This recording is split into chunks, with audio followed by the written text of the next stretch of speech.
Joining us now to give insights on these recent developments is political pundit Ronald Llamas. Good morning, Sec. Ronald. Thank you for joining us. Hi, good morning. Merry Christmas. Baliktari ko pala, political heckler. Yun. Yan. Yan. Alright. Pwede rin The Grinch. Alright, Sec. Reaction natin sa paglabas ng arrest warrant kay Sara Diskaya. Ito na ba to? Yung iniintay daw ng iba? Makukulong na? Well, lahat yan inaasahan dahil sabi nila magkakaso sila nung December 15. Diba? Eh medyo naghintay tayo ng December 15, wala naman tayong nakita. Tapos sabi nila magpapakulong sila before Christmas. So maganda, sana ito na yung simula. Ang nababalitaan ko, meron pang ibang makukulong before Christmas. No? So, pero malapit na, ilang araw na lamang. Sana madaliin nila. Pero yung nababalitaan mo, Sec, ano ba to? Malaking isda to or ano to, hibi? Well, ang alam ko, merong ex-senators na makukulong. No? Ilan na ba ex-senators implicated? Ilang mga opisyal ng gobyerno, mga kontraktor, makukulong. No? Pero until it happens, it didn't happen. No? Kaya hintayin natin. Ang wala ko nababalitaan ay merong sitting senator na makukulong. Yun ang wala pa. Wala pang nababalitaan. Okay. Pero sabi nga ni Secretary Vince Dizon 2 days ago, inulit niya yung mga nakasuhan. At kasama ron, yung mga matataas na opisyal ng gobyerno. Kasama ron ay mga at least 3 na sitting senators. No? In-announce niya yan 2 days ago. Mukhang marami nagalit kay Secretary Vince Dizon. Well, a lot of names have appeared dito sa tinatawag nga na flood control scandal. Pero hindi rin naman lahat nasasampahan ng kaso or yung iba medyo nalilihis yung impormasyon. Tulad na lamang po nitong usapin sa isa sa mga cabinet members dati ni Pangulong Bongbong Marcos, which is si Lucas Bersamin and Amina Pangandaman. No? So parang right now, things are quiet for them. What are your reactions to that? Duda ako kung makakasuhan sila. Dahil masyado silang maraming alam. No? Ganun ba yun? Ang hindi ko sigurado ay kung makakasuhan yung kanilang mga tao. No? Halimbawa, na-link si Secretary Pangandaman kay Undersecretary Traigib ng DepEd. Na-link din si Secretary Bersamin dito sa kanyang grandnephew, no? Kay Adrian Bersamin. No? So, kung makakasuhan itong kanilang mga tao, baka dumikit sa kanila yung kaso. No? Pero kahit kasi yung mga yan, hindi pa nakakasuhan eh. Kahit binanggit yan sa Senate hearing ng mga whistleblowers galing sa DPWH. So do you think may protection for them? Well, pwede ko silang bigyan ng benefit of the doubt. No? Pero very glaring kasi yung evidence laban sa kanila. Kung sakaling hindi sila makakasuhan. No? Dahil ang announcement naman ay makakasuhan lahat. Well, titignan natin in the next 2 months.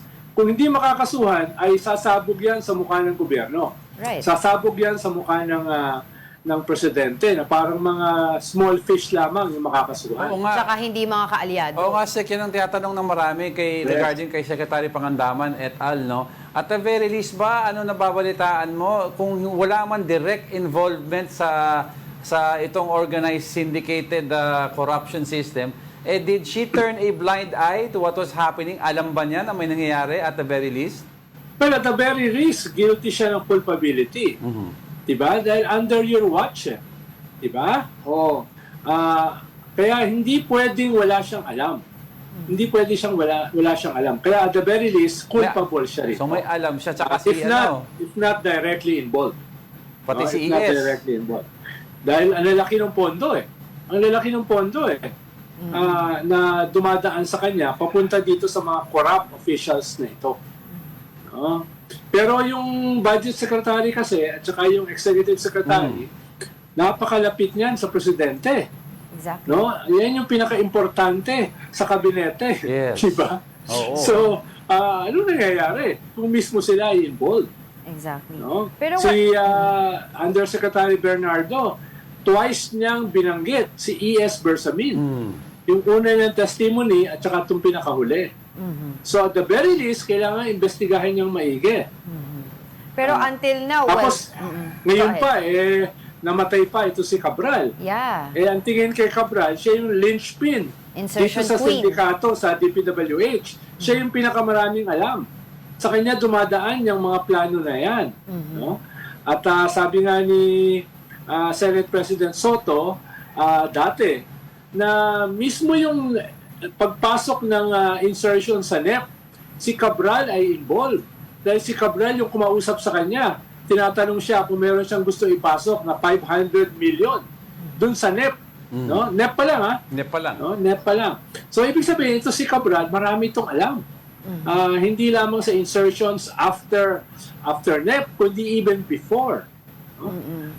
Unfortunately, siya ay pumanaw Yeah. under suspicious circumstances. Parang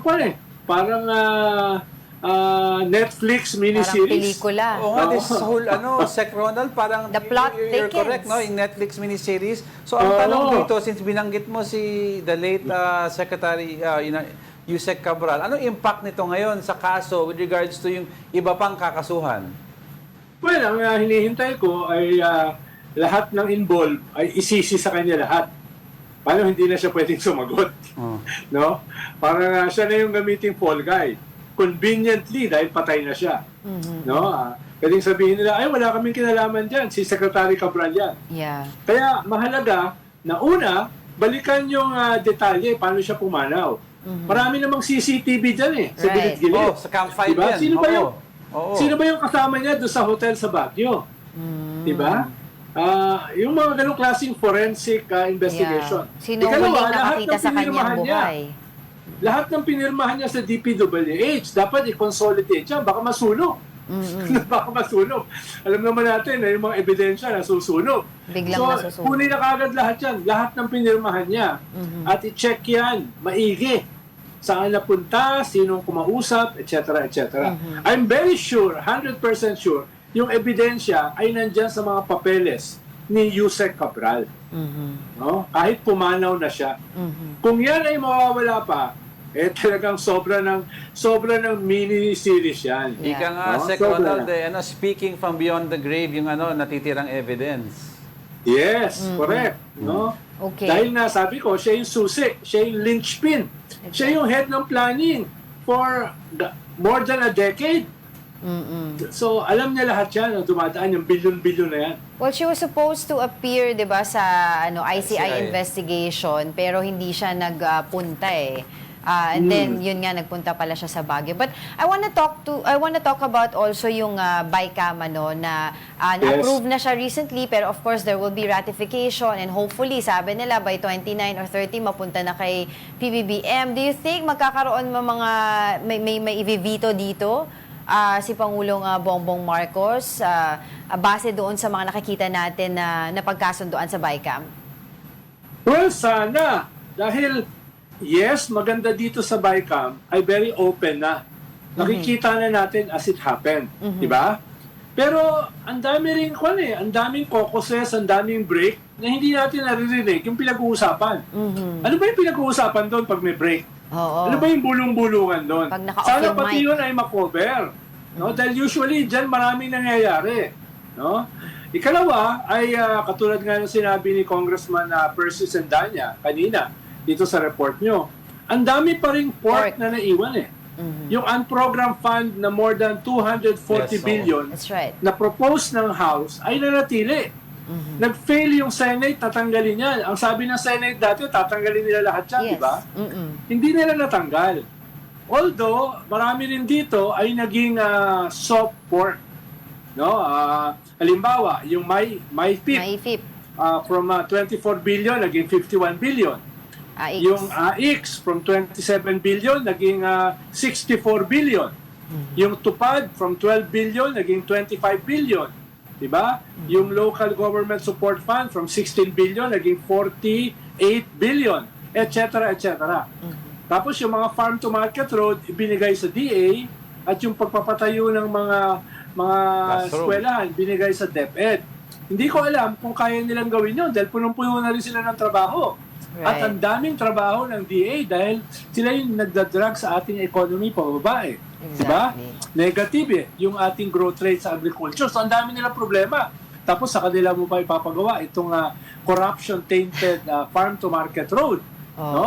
Tapos yung deficit natin sa mga eskwelahan, ang laki. Panyata yan, 80,000, 90,000 schools ang kulang. Eh, ang dami ng problema ng DepEd. Bagsak yung ating learning poverty, bagsak yung ating PISA. Oo. Tapos ipapasa mo sa kanila yung napakalaking trabaho na yan. So, yung mga ganun ba, kailangan busisiin ng husto yan ng presidente. Yeah. Para alam niya kung ano yung kanyang ibibito o hindi. Well, No? patuloy tayo mag-aabang diyan sa budget na yan. Tingnan natin kung talaga bang, ano ba, sabi nila kasi, nilililisin nila. Pero yun nga, ang dami mga pork. Saka kung may masaga pa si Sec Ronald na balita, Oo. di ba? Yeah. We Ay, have may so much questions, kaya lang wala tayong May time. bago kaming tawag kay Sec Ronald, Ano? political marites. Ay.